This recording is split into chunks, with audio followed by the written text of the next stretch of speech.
Hello, mga mare at pare ko. Welcome to my mini vlog. So for today's video, mag-aayos lang tayo ng bahagya. At kita nyo naman, fresh from the bath ang inyong lingkod. Makeup lang for today, ng very light.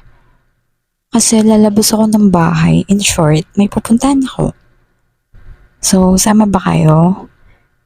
Gayak na. Charot lang po. Yes, and as you can see, nakapagkilay na ako kasi naman nagmumukha akong alien. Kilay is like for me talaga kasi napakanipis kilay ko. Nakita nyo naman kanina, ba diba? And syempre, mas gusto ko kapag lalabas ng bahay is nakaayos ako kasi para mas magmukhang maganda. And looking fresh. And ayan, nagko-contour tayo. And kita nyo naman napakakapal sa kabila ng contour ko. Pero maayos din natin yan mamaya.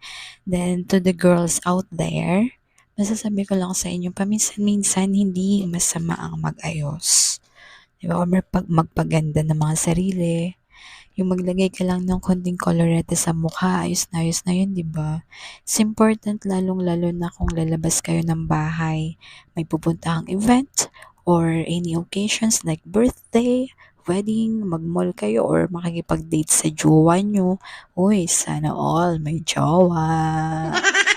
O kasi meron lang best enemy ha, Charis. Mali pala. Tawag doon housemate. Uy, housemate, shoutout sa'yo. Ayun nga, nabublower na ako na saglit. But anyway, balik tayo doon sa pagpapaganda. Importante yun kasi, lalo na kapag makikipagsalamuha tayo sa iba. Payag ba kayo mga mare na magmukha kayong haggard? For sure hindi, di ba?